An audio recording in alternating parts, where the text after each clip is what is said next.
जैसे ही अनुराग ये बात बोलता है, चित्रा जहां पर थी वहीं पर रुक जाती है और हैरानी के साथ कहती है, क्या कहा अनुराग जी? उस किताब में मैं थी? अनुराग हामी भरते हुए कहता है, हाँ चित्रा जी, उस किताब में आप थी। वो कहानी आपकी थी। चित्रा हैरानी के साथ कहती है, मेरी कहानी? मेरी कौन सी कहानी अनुराग जी? अनुराग चित्रा को देखते हुए कहता है, ऐसे कैसे बताऊं चित्रा जी, कहानियां ऐसे थोड़ी सुनाई जाती हैं। चित्रा मुंह बनाते हुए अनुराग से कहती है, ऐसे नहीं सुनाई जाती तो फिर कैसे सुनाई जाती है अनुराग जी? अनुराग चित्रा के सवाल का जवाब देते हुए उसके साथ शरारत करते हुए कहता है, कहानियां तो बैठकर सुकून के साथ सुनाई जाती है, पर आपके पास तो वक्त ही नहीं है। आप तो जा रही थी ना, तो फिर चले जाइए। रही कहानी की बात, तो फिर कभी सुना दूंगा मैं आपको। चित्रा अपनी घड़ी में वक्त देखते हुए कहती है, अनुराग जी, अभी कॉलेज की बस निकलने में आधा घंटा है, अभी वक्त है मेरे पास, आप मुझे कहानी सुना सकते हैं। बताइए ना कौन सी कहानी है मेरी, मुझे भी वो किताब पढ़नी है। चित्रा अनुराग से अपनी कहानी वाली किताब के बारे में जानने के लिए बहुत एक्साइटेड हो गई थी और वो बात उसे देखकर ही समझ आ रही थी।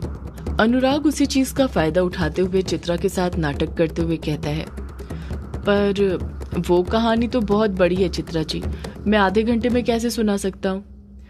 चित्रा मुंह बनाते हुए कहती है, अनुराग जी, अब आप ना ज्यादा नाटक मत कीजिए। एक तो पूरे 1 महीने बाद मिलने आए हैं और ऊपर से आप नाटक कर रहे हैं। जाइए, मत सुनाइए कहानी, मुझे भी नहीं सुननी। अनुराग बड़े प्यार से कहता है, चित्रा जी, आप तो नाराज ही हो गई।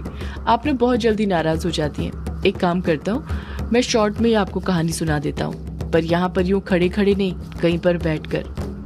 चित्रा खुश होते हुए अपने हाथ से इशारा करते हुए कहती है, वो कैंटीन के बाहर बेंच दिख रही है पेड़ के नीचे, चलिए वहां पर चलते हैं, वहीं पर बैठकर आप मुझे कहानी सुनाइएगा। चित्रा ने अनुराग से ये बात इतने प्यार से कही थी कि वो उसे मना ही नहीं कर पाता है और उसके साथ कैंटीन के बाहर जो बेंच रखी हुई थी वहां पर आकर बैठ जाता है।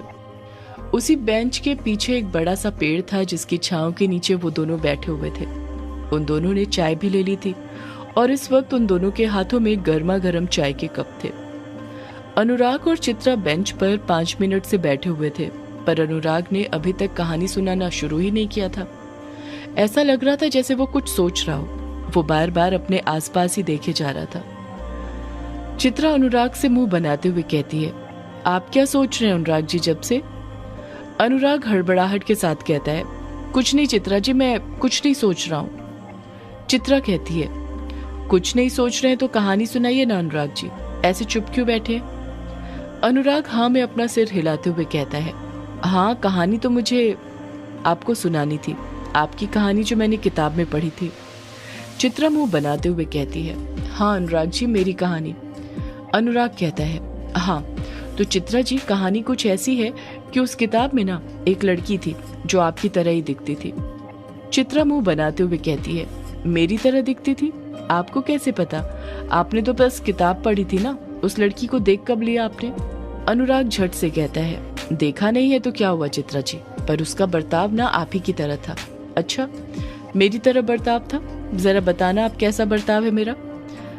अनुराग झट से बोल पड़ता है, एकदम लड़ाकू।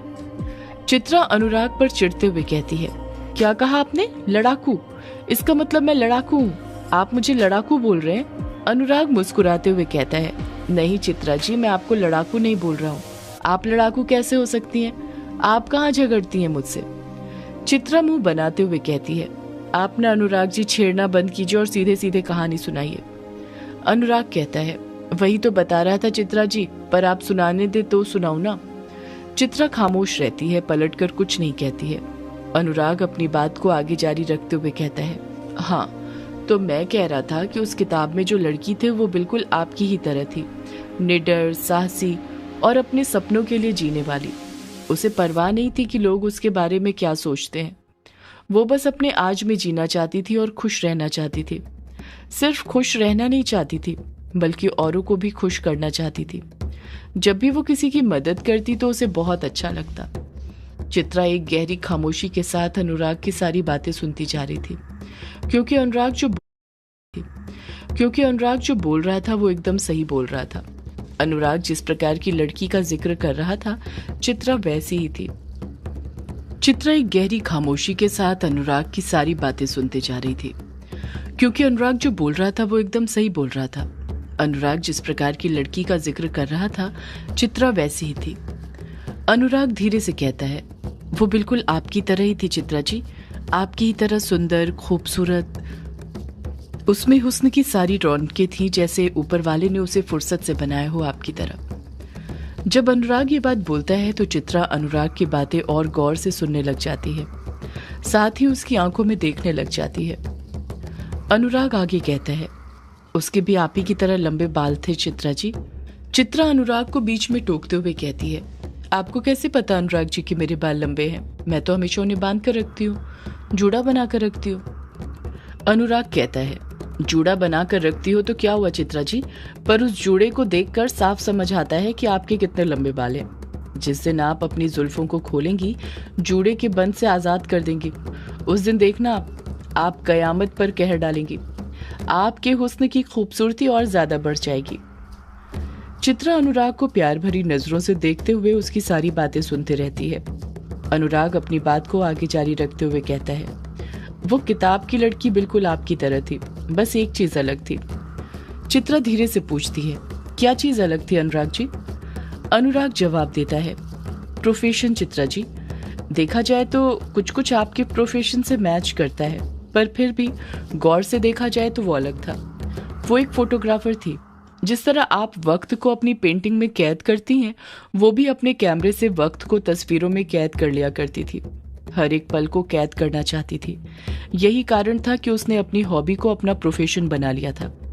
आपको पता है चित्रा जी, हम सबसे खूबसूरत जिंदगी कब जीते हैं? चित्रा धीरे से पूछती है, कब अनुराग जी? अनुराग जवाब देता है, जब हम अपने पैशन को अपने प्रोफेशन में बदल देते हैं। उस वक्त आपको आपका काम नहीं लगता है, बल्कि वो दुनिया की सबसे खूबसूरत जॉब लगती है। उस जॉब को आप जीने लग जाते हैं अपनी जिंदगी की तरह। चित्रा खामोशी के साथ अनुराग की बातें सुनती रहती है। उसका मन कर रहा था अनुराग बस बोलता ही जाए और वो खामोशी के साथ उसकी सारी बातें सुनते जाए, क्योंकि आज अनुराग उसे उसकी कहानी सुना रहा था जिससे वो खुद अनजान थी। अनुराग अपनी बात को आगे जारी रखते हुए कहता है, वो लड़की हर दिन की तरह हसीन पलों को अपने कैमरे में कैद करने के लिए निकली थी और इस बार वो गंगा के घाट पर आई थी।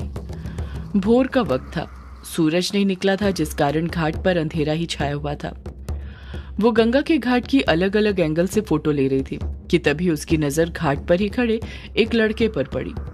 उस लड़के को देखकर साफ समझ आ रहा था कि वो अपनी जिंदगी से बहुत हताश था, परेशान था, इसलिए वो वहां पर आत्महत्या करने आया था। चित्रा अनुराग को बीच में टोकते हुए कहती है, मतलब वो लड़का वहां पर सुसाइड करने आया था?